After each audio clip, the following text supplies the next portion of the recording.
Marvel had a very clear idea of the kind of spectacle that they wanted, which was great for me because then I had something to build off of, and the only thing I was interested in building was, well, how do we get there? How does that action tell us something about the characters we didn't know, so it's not just a checklist. Part of the mission statement of the Avengers was to be iconic but not bash it over the head, because, you know, like Iron Man, you want to keep it grounded somewhat. That grounded tone is something that we try to apply across the movie. And so when it came to Avengers, the thing about tone was, let's keep it real, let's keep it grounded.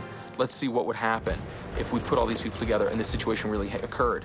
And I think that's why the opening sequence, this big research facility exploding, I think it's really important that we see it really collapse and that it has a real world implication, and that really Fury's shaken to the core by it. Coulson, get back to base. This is a level 7. As of right now, we are at war. The NASA facility in Cleveland was a spectacular location. We wanted a location that you can believe is a mile underground that had a very impressive architecture to reveal our villain. When they found this location, we looked at that and we said, wow, we have to shoot here. This is really a one-of-a-kind, amazing facility. It's the largest space simulation facility in the world. What we're standing in here is the vacuum chamber. This is where we simulate those conditions in space. And in space, you have no air. It's just a vacuum. So we can pull all the air out of this chamber and simulate those conditions. And being a chamber of this size, as you can see, 122 feet tall and 100-foot diameter, it's really a magnificent sight. Something like this isn't really something you can build. It gives the movie great scope. It's one of the loveliest and actually sexiest places we've shot in. Every shot feels enormously epic, which is a good way to start.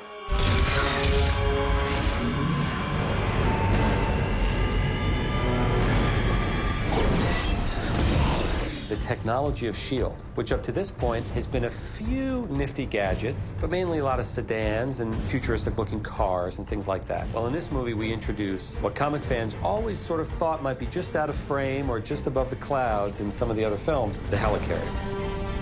It's an aircraft carrier / space shuttle of some kind. It goes like every different level. You see us like disappearing into the clouds. It's impossible to trace. It is S.H.I.E.L.D. on the fly, and it's probably going to blow some fanboys' minds. I don't think they'll ever recover. It was part of the bargain with Marvel right away. They wanted the helicarrier, and I wasn't about to say no. It looks amazing. When it was first designed in the 60s, it had little propellers. Since then, they invented science, and we realized that that might not actually stay up. You know, so always the idea was this floating fortress, and we talked a lot about, you know, how do we make it work? We went to a more traditional aircraft carrier design, partially because, you know, in the comics, it's very bottom-heavy. It looks like this enormous glass palace that's, you just couldn't stay up. And, you know, the streamlined design that the guys came up with was beautiful, but also you could just buy it. It was towing the line between reality and fantasy. The journey to how that idea of the helicarrier became the helicarrier that's in the movie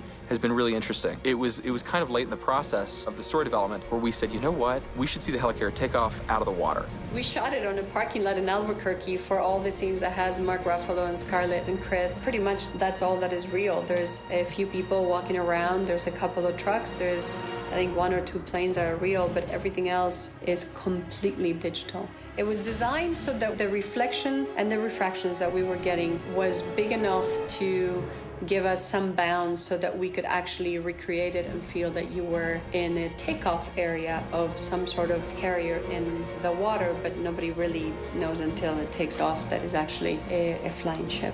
You need the audience to experience it with Steve and Bruce, who really are, more than anybody else on the team, audience identification figures. To experience with them both the magnificence and the absurdity of this thing is taking off or flying.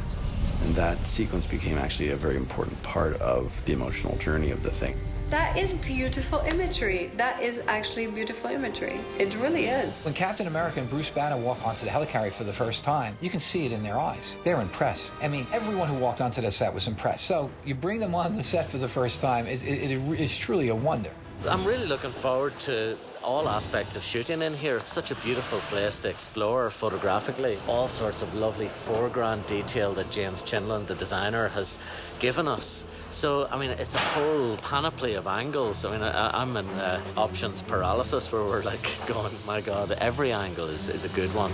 Just going, you know, my relationship to Jeremy to sort of hold that relationship. When the action really ramps up and we can really start working with dynamic camera moves in here, which will allow us to track over and around all these consoles and create a sense of movement and dynamism. Pretty awesome set to have my own place of power where I actually control the ship, control everything that happens on it. It's a pretty great feeling. It gives you a sense of power and the sense of urgency and busyness that a big ship like that would have. The fact that we could get all the superheroes together and come there is pretty impressive in itself. We get into a situation like this again, what happens then?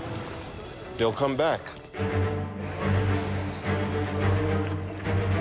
I write for visual moments, particularly something like this. When these guys create something where you see the team together, or you see someone in the environment, or you see the actor doing the action, everybody on board suddenly is seeing either what I saw or what I'm really glad they saw. You see any of these things realized, and you go, oh, it looks awesome. I think it's the grounded nature with which Joss has infused this film that is, in my mind, a throwback to what people loved in Iron Man. Joss was just dedicated to seeing that through. In the end, I think when the film goer sees the final product, they appreciate it just as much as we do. That's what makes it ultimately much more rewarding.